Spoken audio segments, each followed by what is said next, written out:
श्री गणेशाय नमः. ओम नमः शिवाय. श्री स्वामी समर्थ महाराज की जय.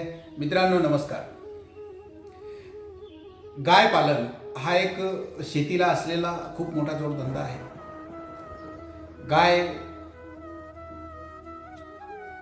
आपली माता आहे. कारण जर आईनंतर जर कधी सर्व गुण ज्या दुधामध्ये मिळत असतील तर ते गाईचं दूध आहे. आय आणि माय, गाय आणि माय ह्या दोन्ही गोष्टी खूप महत्त्वपूर्ण आहेत मित्र. कारण की गाईच्या दुधामध्ये जर तुम्ही चांगला विचार केला तर तुम्ही विचार करू शकत नाही की यामध्ये सोन्याचा अर्थ सुद्धा मिळालेला आहे. कारण की जी काही गीर गाय आहे, या गीर गाईचं पालन तुम्ही केलं, गावठी गाईचं पालन तुम्ही केलं, ज्या काही देशी गायी आहेत त्या गायींचं पालन तुम्ही करा. त्याची गोठे टाका, मुक्त गोठा पद्धत टाका. गव्हर्नमेंटचं त्याला अनुदान बी मित्रांनो आहे. आता याचा फायदा काय तुम्ही तुम्हाला सांगा. पहिला फायदा आहे तर पहिली गोष्ट तर त्यांच्या खत जे आहे, गाईचं जे शेण आहे, या शेणापासून खत तयार होतं जे शेतीला सर्वात उपयोगी आहे. दुसरी गोष्ट मित्रांनो, गाईचं जे दूध आहे या दुधापासून तूप बनतं. दूध, तूप, दही, ताक या सगळ्या गोष्टी खूप महत्त्वपूर्ण आहेत. सगळ्या गोष्टी विकल्या जातात आणि खूप चांगल्या भावाने विकल्या जातात.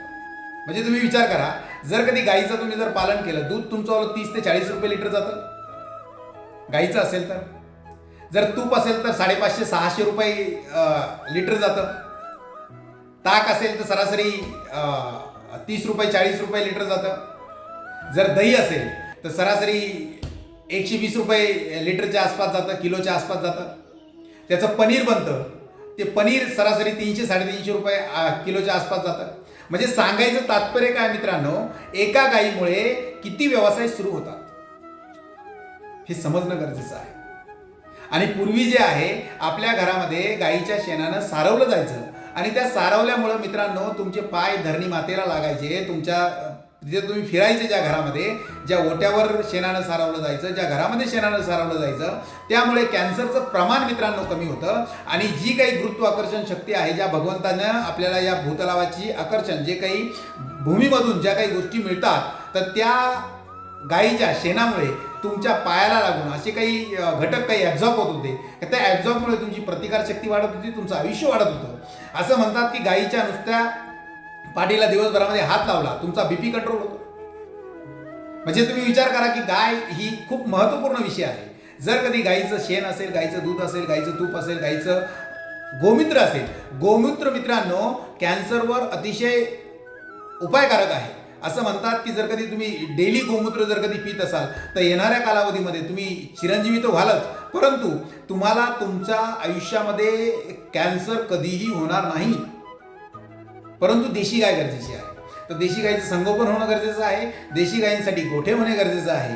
देशी गायींसाठी जर कधी समजा तुम्हाला काही त्याचे नॉलेज हवं असेल तर मित्रांनो, गाय वाचली पाहिजे आणि गायीचं वाचणं खूप गरजेचं आहे. तर अशा या गाय वाचण्यासाठी मुक्त गोठा पद्धत चालू करा. आणि मित्रांनो, असं काही नाही की मी लोकांना सांगतोय, मी स्वतः गायींचं पालन करतो आणि माझा स्वतःचा गोठा आहे. त्याच्यामुळे विषय असा आहे की तुम्ही सुद्धा जर तुम्हाला जर नॉलेज हवं असेल तर स्वामीराज फाउंडेशनला लाईक करा, शेअर करा, सबस्क्राईब करा. आणि मित्रांनो, श्री स्वामी समर्थ.